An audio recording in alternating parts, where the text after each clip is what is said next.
सूदखोरों का आतंक है सर।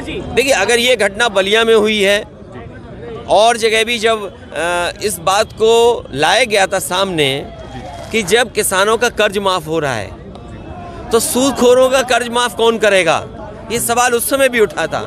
सरकार को ध्यान देना चाहिए था, सरकार की जिम्मेदारी बनती है और सरकार इस तरह के कारोबार को बढ़ावा नहीं दे सकती जहां पर इस तरह का अन्याय हो, नहीं दे सकती जहां पर इस तरह का अन्याय हो। देखिए, बुलडोजर तो सरकार हर एक पे चला रही है, जिनका दोस्त नहीं उन पे भी बुलडोजर चल रहा है। और अगर बुलडोजर नहीं चल रहा है तो इसका मतलब ये है कि वो बीजेपी से उसके लोग मिले होंगे, क्योंकि जो बीजेपी के लोग हैं उन पे बुलडोजर नहीं चलता है। आपको मैं तमाम उदाहरण दे सकता हूँ। सरकार ने अन्याय करके बुलडोजर चलाया है, जहाँ पर कानूनी चीज़ थी उस पर बुलडोजर चलाया, और यहाँ पर बुलडोजर क्यों नहीं चल रहा? क्योंकि इसलिए नहीं चल रहा है, बीजेपी के लोग होंगे, बीजेपी की सरकार है तो बीजेपी का ही बुलडोजर है, वो सरकार का न्याय दिलाने का बुलडोजर नहीं है, वो बीजेपी का बुलडोजर है। अगर बीजेपी का बुलडोजर है तो बीजेपी अपने लोगों पे कैसे बुलडोजर चलाएगी? अखिलेश जी, डिप्टी सीएम साहब कह रहे हैं कि आप पूर्वांचल को संदेश देते जा रहे हैं कि मुख्यमंत्री क्या होता है जी। ओम प्रकाश राजभर ने जो है गाजीपुर और बहराइच का नाम बदलने की मांग की है। उनका कहना मानोगे? उनका याद है कौन सा गाना गाते थे? चल सन्यासी मंदिर में, और अगर दूसरी लाइन उसकी पढ़ लेते, वही तो कर रहे हैं आजकल, बजा कर रहे हैं। चल सन्यासी मंदिर में, उसकी दूसरी लाइन क्या है गाने की? क्या बजता है? तो वो बजा रहे हैं बीजेपी के संग। इन्वेस्टर समिट पे सर प्लीज। देखिए, मैं आपसे बेहतर कौन समझेगा कि गुंडा कौन है। अगर हम पे कोई मुकदमा, हम पे अगर हम पे कोई मुकदमा रहा हो तो बता दो, खड़े हो जाते ना उसको। देखिए, वो इसलिए बोल रहे हैं क्योंकि उनके खुद मुकदमे वापस हुए हैं, और कोई डिप्टी सीएम बना हो वो इसलिए बने हैं कि उन्हें असिस्टेंट चाहिए था। मुख्यमंत्री जी को असिस्टेंट चाहिए था उन्हें, कि कोई उनकी अनुपस्थिति में, और खासकर कोई पिछड़ा वो बोले जा करके। अरे वो जो बीजेपी में पिछड़ा चला जाता है उसकी आत्मा मर जाती है। बताओ, उन्हें शर्म नहीं आ रही है कि किस तरीके से अपमानित किया जा रहा है। उन्हें शर्म आनी चाहिए कि किस तरीके से लोगों को अपमानित किया जा रहा है, और वो भी उन्हें कभी स्टूल पे बैठाया गया। तो वो चाहते हैं कि बहस कुछ और हो, लेकिन समाजवादी पार्टी की मांग है जाति जनगणना, और हम तो कहेंगे कि जाति जनगणना हो और आबादी के हिसाब से हक और सम्मान मिले। देखिए, वो हक डे इसलिए मना रहे हैं कि किसी दुनिया में किसी हिस्से में गाय के पास बैठ करके उससे स्पर्श कर करके कई बार लोगों को अनुभव अच्छा होता है। मुझे नहीं पता बीजेपी क्यों इसको ऐसा नाम दे रही है। मुझे लगता है जानबूझ करके इस पर रिसर्च की होगी उन्होंने।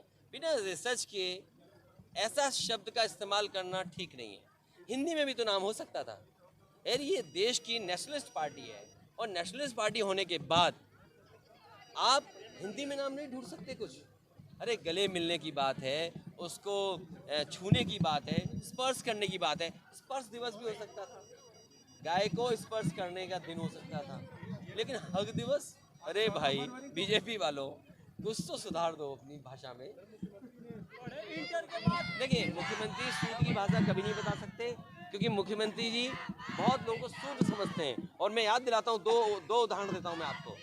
मुख्यमंत्री जी जब अपने ज़िले के बगल में गए थे तो जो दलित, आदिवासी और पिछड़े बच्चे थे, परिवार जिनसे मिलना था उन्हें, उन सबको साबुन से नहलवाया था, और कहा कि इनमें स्मेल आती है, ये साफ सुथरे नहीं आएंगे तो मिलेंगे नहीं।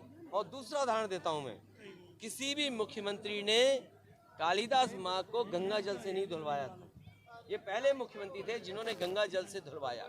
अरे, इनसे कहो, तुमने कहा गंगा को आचमन लायक बना देंगे, बताओ गंगा क्या आचमन लायक हो गई?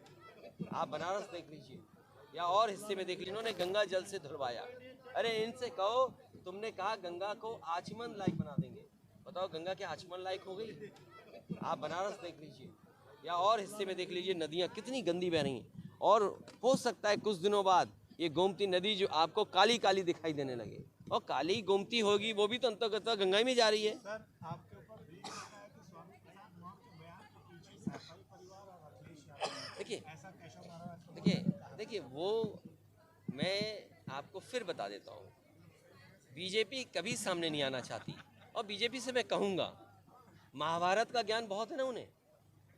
कर्ण ने क्या फील किया था, रामधारी सिंह दिनकर जी ने जो रश्मि लिखी है उसमें क्या भाव प्रकट किया है। कम से कम बीजेपी को उस पात्र की वो घटनाओं को याद करना चाहिए, तब वो उस दुख को महसूस करेंगे।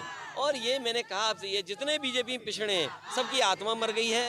ये कभी जाति जनगणना नहीं चाहेंगे, कभी जो आपके नौकरियों में जो भेदभाव हो रहा है, जो आरक्षण छीना है उसके बारे में नहीं बोलेंगे।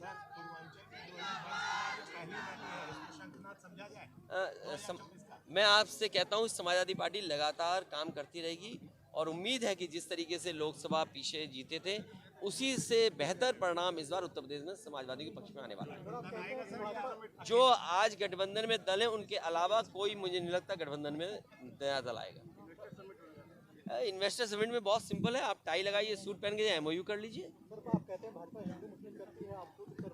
नहीं, हम शुद्ध नहीं कर रहे हैं, हम केवल जानना चाहते हैं उनसे। भाई मैं खुद उस मंदिर में जाना चाहता था, सवाल ये पूछना चाहिए था कि मुझे क्यों रोका, आप पुलिस फोर्स क्यों नहीं थी, सिक्योरिटी क्यों नहीं थी। तब मुझे लगा कि इन्होंने मेरी सिक्योरिटी क्यों कम की, कि ये लोग कहीं ना कहीं आपको अपमानित करा देंगे। इसलिए भगवान सबके हैं, भगवान के वो ठेकेदार नहीं है। हम अपने घर में रख लेंगे मूर्ति, हम पूजा करेंगे, क्या हमें रोक लेंगे बीजेपी के लोग। सवाल ये है कि ये आपको सम्मान नहीं दे सकते। भाई मैं कुछ नहीं कहूँगा, उनका गाना याद करके मैं बड़ा खुश होता हूँ कि चल सन्यासी मंदिर में। क्या गाना है भाई, ये कुछ है, नाम तो पूरा बोलो, मैं याद नहीं कर पा रहा हूँ। चल सन्यासी मंदिर में, हाँ। और उसकी दूसरी लाइन जो है कि मेरा कंगना और तेरा चिमटा कुछ बजेगा। तो अब चिमटा बजे ना बजे, कंगना तो बजी रहा होगा कहीं ना कहीं।